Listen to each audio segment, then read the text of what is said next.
At the start of the movie, our hero Jake explains that he considered himself the greatest treasure hunter in the world. He loved hunting for underwater treasures and preferred working alone. But then, a massive solar flare hit the planet, wiping out all electronics and causing the government to collapse.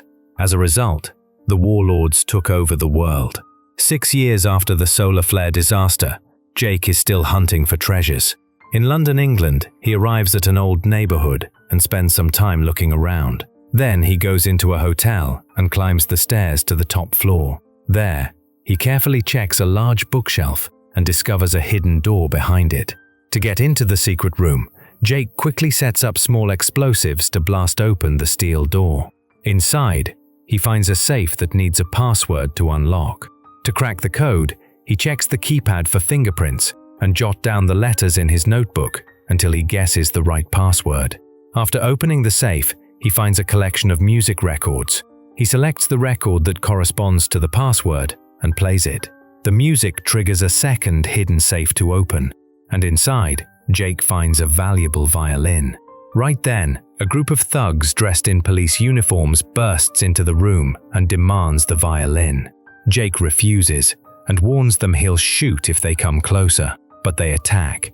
So Jake starts shooting, taking them down one by one.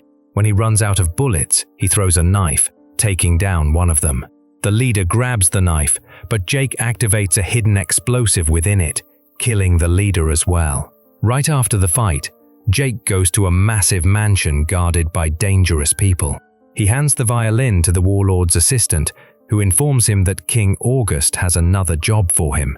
Jake finds it odd and says no to the job because it involves crossing the channel. When August hears Jake refused, he tells his assistant to come up with an offer that Jake won't be able to turn down.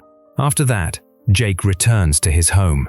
He carefully avoids the traps he set to keep out intruders and feeds his dog.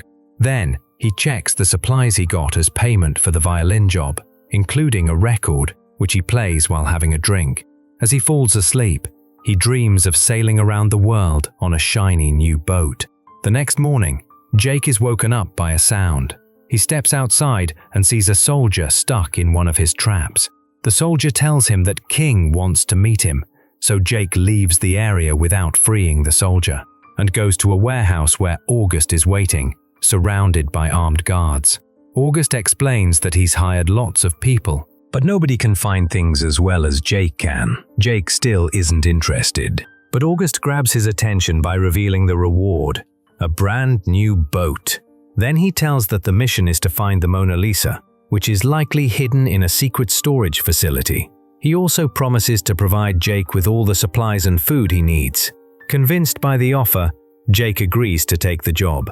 Before leaving, Jake says goodbye to his dog and asks August's assistant to look after his pet if he doesn't return. He then heads to the airport, where August shows Jake a map and explains the routes to take, pointing out areas to avoid due to rebels, and also tells one of his contacts will meet Jake to guide him the rest of the way. After Jake retrieves the Mona Lisa, August will dispatch the necessary equipment for Jake's extraction, but this will occur only 3 hours later. That evening, Jake boards the plane and sets off. During the flight, the pilot admits that they do not have sufficient fuel to reach their destination, necessitating a parachute jump. A few moments later, Jake falls asleep and dreams of sailing once more, but this time accompanied by a woman. The dream is abruptly interrupted when the plane suddenly shakes. He awakens and realizes they are under attack. The pilot attempts to evade the incoming fire, but the situation deteriorates to the point that they must jump. Upon spotting a safe area, Jake leaps out and deploys his parachute. He drifts downward for a while and endures a painful landing. Afterward, Jake begins moving forward, and on the way he sees 2 hanging bodies. Then suddenly, a tank crashes through a nearby structure and aims its cannon toward Jake. Before it can shoot, a missile strikes the tank. Then a group of rebels emerges from concealment and throws a grenade into the tank, eliminating the soldiers inside. Once the rebels depart, Jake continues his journey. Meanwhile, in the city of Amiens, France, soldiers are terrorizing the streets under the command of warlord Volkov. He is obsessed with chess, believing it enhances his war tactics and even forces people to play with him. When his opponent admits he does not know how to play, Volkov shoots him without hesitation. Then his chief enforcer Gorinich reports that someone was spotted parachuting from a plane nearby, so Volkov orders his soldiers to track down the intruder. The next morning, Jake arrives in the town of Saint-Quentin, France. The place is rough. People are poor and scared because of Volkov's rules. To blend in, Jake grabs some old clothes from the back of a car and wears them to hide his nice ones. In the central square, soldiers are publicly reinforcing the local rules. To show they are serious, they shoot 2 rebels. When Jake tries to quietly slip away, a group of soldiers surrounds him and tells him to drop his bag. So he hurls his bag at one soldier's face and jumps into action. He slams one guy's hand in a car door and smashes another's head against a window. When a soldier comes at him with a knife, Jake blocks the attack and turns the weapon against him. And as he's about to leave, one last soldier steps out from hiding and aims a gun at him. Right then, a freedom fighter suddenly appears and slashes the soldier's throat. She then reveals herself as Drea, August's secret contact. Jake asks where she has been until now, and Drea explains that she has been observing him the entire time, but chose not to intervene earlier because she wanted to see if he could handle himself. Now the pair moves swiftly through the city, blending into crowds to avoid detection. But a military general still notices the duo. They seek refuge in a church where they meet Father Samson, who shows them a valuable map. He then leads them to his garage and reveals a truck he has been restoring. Afterward, Samson indicates their next destination on the map, and they notice a strange code written in one corner. Just then, the general and his troops surround the church and order everyone to come out. Jake and Drea rush toward the truck, while Samson steps outside to distract the general. He claims he is alone, but the soldiers do not believe him and enter to search. Outside, Samson draws a gun and shoots the general in the arm, but the soldiers retaliate and kill him. Inside, the soldiers spot Jake in the truck. As they focus on him, Drea launches a surprise attack from behind, swiftly eliminating them with a combination of gunfire and blade strikes. Outside, the troops continue shooting at Samson, so they do not hear the commotion inside. But as Jake starts the truck, the radio starts at full volume. Outside, the general hears it and orders his men to fire the tank cannon. However, the duo bursts through the garage window and escape. The soldiers quickly hop on their motorcycles and begin chasing after them. Soon after, the duo approaches a checkpoint where guards open fire. However, Jake realizes the truck is bulletproof, so he accelerates and jumps right over the roadblock. Meanwhile, the general orders the tank to fire from afar, but it strikes a random car instead, which crashes onto the road and takes out some of the soldiers on motorcycles. Just when they think they might escape, they encounter a tank. The tank fires its cannon, but Jake dodges it just in time. Then, a car begins chasing them. The tank fires again, and Jake makes the truck leap into the air. The shot misses and striking the pursuing car. As they keep going, a car full of enemies appear and the tank's ready to fire again. Jake dodges once more, and just like before, the tank's shot takes out the new enemy car. After all that crazy action, Jake and Drea drive safely to a place called Souilly. That night, the duo stops to rest. Jake questions why people are so ready to risk their lives for a painting. Drea explains that the painting isn't the real goal. It's just a key to find a hidden vault.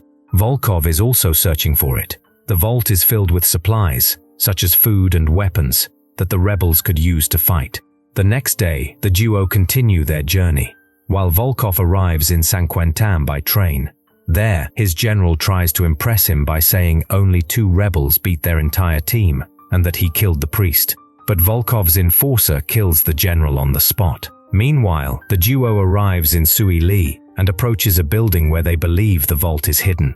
Observing the area, Drea feels uneasy because it is controlled by the cannibals.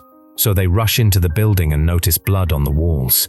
The vault is already open and empty, and the smell of gunpowder suggests that the door was recently blown off. However, Jake figures out that someone took everything from the vault and moved it to a safer place.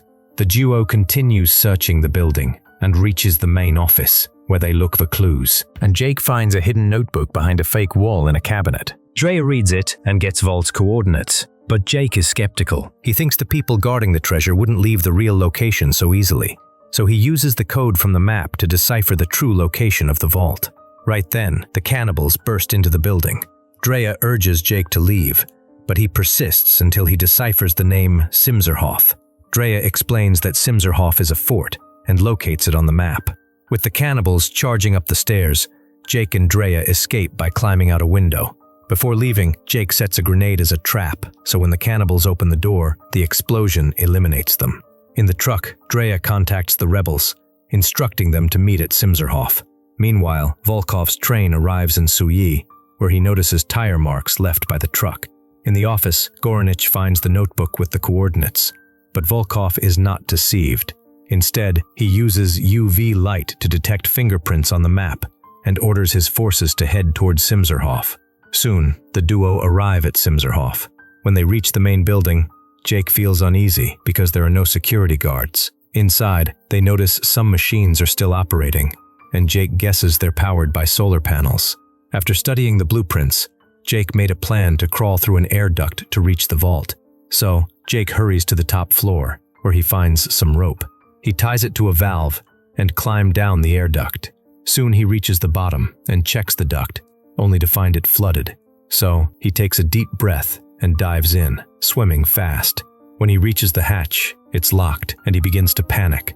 Now with all his strength, he pushes against it and manages to force it open. Inside the vault, Jake unlocks the main door to let Drea enter and join him. Then they check the vault and find that the Mona Lisa is actually a nuclear bomb with the famous painting drawn on it. Jake is stunned, but Drea already knew about it and said August didn't tell Jake about this because he thought Jake wouldn't have helped if he knew the truth, and Jake admits she's right. Drea then shares history. When the US bombed Japan, it kept one extra bomb ready for Moscow. She reassures Jake that August doesn't plan to use the bomb. He just wants to keep it out of the hands of dangerous warlords like Volkov. Jake, however, doesn't trust any warlords, including August, and feels that fighting is pointless because warlords always win. As the rebels show up to help Drea move the bomb, Jake drives off in the truck. Moments later, Volkov's train arrives at Simserhof, and his soldiers start shooting. Then Goranich fires a missile that destroys the rebels' truck and kills many rebels. After that, Volkov is handed the safety key for the bomb, and his team loads the bomb onto the train. Meanwhile, Jake stops the truck and looks at the origami boat Drea gave him, which makes him change his mind. He drives back to the fort. Upon arriving, he sees the dead bodies. Fortunately, he finds Drea safe inside the building. He bandages her injured leg while she apologizes for her earlier rudeness, admitting he was right and that fighting seems pointless now. However, Jake said they can stop Volkov by derailing his train. To do this, they gather explosives from the vault, but before leaving, they set up a bomb in the vault. As they drive away, the vault explodes behind them. In the evening, the duo arrive onto a bridge, and when Volkov's train passes by, Jake leaps onto it. He forces open a door and hurls a grenade inside, eliminating several guards. A few guards survive, so Jake charges in and engages them in hand-to-hand combat. He grabs a gun from one of them and starts shooting. At that point, Goranich enters the fray, forcing Jake to fight harder. During the brawl, Goranich kicks Jake out of the train car, causing him to land perilously near the nuclear bomb. However, Jake strikes Goranich in the groin. The fight continues until Volkov arrives and opens fire. Jake uses Goranich as a human shield. He then charges back inside, tackles Volkov, and the two men exchange punches. Finally, Jake pins Volkov's hand against the table, stabs it with a compass, and grabs the safety key. At the same time, Drea drives ahead to the next bridge and places explosives there. From a distance, she detonates them, destroying the bridge just before the train can reach it. At the last moment, Jake jumps off the train car, while Volkov rushed to the train control room to stop it, but it's too late. All he can do is watch as the train crashes into a deep gorge, exploding again and again as it tumbles down. And from the distance, Drea watches and cries, believing Jake died along with it. But he surprises her by appearing from behind, and they hug. Later, back in England, Jake returns to King August's mansion and hands over the safety key. He then tells August that the nuclear bomb is now at the bottom of a gorge, but August insists on retrieving it anyway. Jake turns down any more missions and heads to his shiny new boat to set sail. Drea joins him, they share a kiss, and the two sail off together. Meanwhile, August stores the safety key in his own vault, revealing he had the real Mona Lisa painting the entire time.